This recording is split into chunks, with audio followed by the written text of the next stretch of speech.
Perkenalkan, nama saya Mailaila Nugraini, NIM 202223314 dari kelas D. Di sini saya akan menjelaskan filsafat pendidikan aliran perennialisme. Perennialisme berasal dari kata dasar perennial yang berarti abadi atau kekal, yang selalu ada tanpa akhir. Perennialisme memandang pola perkembangan kebudayaan sepanjang zaman sebagai penanggulangan dari apa yang telah ada sebelumnya, sehingga perennialisme disebut juga sebagai tradisionalisme.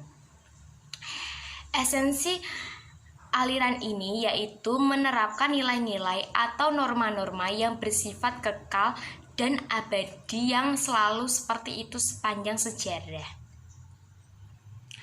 Perennialisme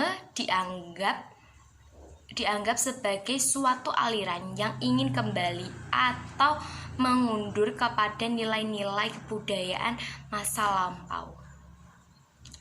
Perennialisme lahir sebagai suatu reaksi dan solusi terhadap pendidikan progresif dan atas kejadiannya keadaan yang mereka disebut sebagai krisis kebudayaan dalam kehidupan manusia modern. Untuk mengatasi hal tersebut, aliran ini menggunakan kembali nilai-nilai atau prinsip-prinsip umum yang telah menjadi pandangan hidup yang kuat, kokoh pada zaman kuno dan abad pertengahan. Tokoh-tokoh perennialisme yang pertama yaitu Plato. Menurut Plato, tujuan utama dalam pendidikan adalah melakukan pembinaan pemimpin yang sadar terhadap pentingnya asas normatif dan melaksanakannya dalam seluruh aspek kehidupan manusia. Menurut Plato, masyarakat yang ideal adalah masyarakat adil dan sejahtera. Manusia yang paling baik adalah manusia yang hidup atas dasar prinsip ide mutlak, yaitu satu prinsip mutlak yang dijadikan sumber realitas sementara serta hakikat kebenaran abadi yang bersifat transendal untuk membimbing manusia agar menemukan kriteria moral, politik, dan sosial. Yang kedua yaitu Aristoteles. Aristoteles mengajarkan manusia bagaimana cara berpikir berdasarkan atas prinsip realistis yang lebih dekat pada alam kehidupan manusia sehari-hari. Menurut Aristoteles, manusia merupakan makhluk material dan rohani. Sebagai makhluk material, Aristoteles menyadarkan bahwa manusia dalam hidupnya berada dalam keadaan yang meliputi kondisi alam, materi, dan sosial sebagai makhluk rohani. Manusia menurut Aristoteles sadar bahwa manusia akan menuju proses yang lebih tinggi, yaitu menuju pada masa yang ideal. Yang ketiga, Thomas Aquinas. Thomas berpandangan bahwa pendidikan adalah penuntun agar kemampuan yang masih tidur menjadi aktif atau nyata, tergantung pada kesadaran tiap individu. Seorang guru berfungsi sebagai penolong anak untuk membangkitkan potensi yang lebih tersembunyi dari anak agar menjadi aktif dan nyata. Implementasi perennialisme dalam pendidikan ada dua. Yang pertama yaitu hakikat pemikiran filsafat perennialisme. Perennialisme merupakan istilah yang berasal dari kata perennial yang kemudian diberikan tambahan isme. Kata perennial berasal dari kata perennis yang diubah dari kata bahasa Latin ke bahasa Inggris yang memiliki arti selama-lamanya, kekal atau abadi.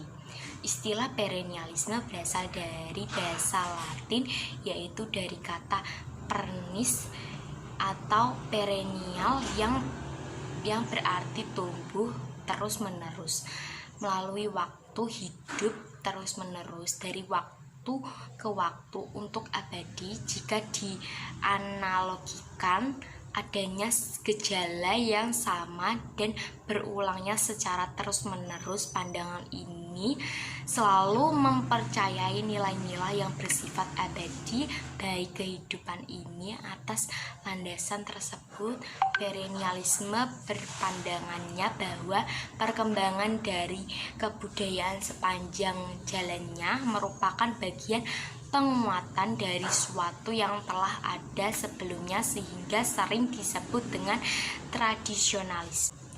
Yang kedua yaitu implementasi pemikiran filsafat perennialisme dari bidang pendidikan.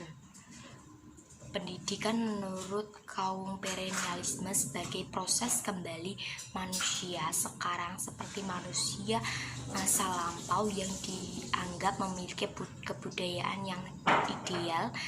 Bagi kaum perennialisme, nilai-nilai kebenaran bersifat universal dan abadi, sehingga diperbolehkan tujuan pendidikan itu untuk menginstitusionalisasikan untuk menyiapkan nilai-nilai kebenaran abadi agar mencapai kebaikan kehidupan.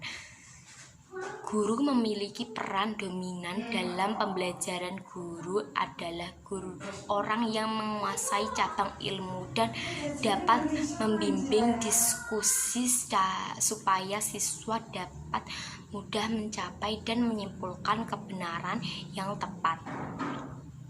Dalam hal ini, guru dipandang sebagai orang yang memiliki otoritas dan pengetahuan serta keahlian yang tidak diragukan lagi. Contoh kasus aliran perennialisme dalam dunia pendidikan, yaitu perennialisme memandang situasi dunia dewasa ini penuh kekacauan, ketidakpastian, terutama dalam kehidupan moral, intelektual, dan sosiokultural.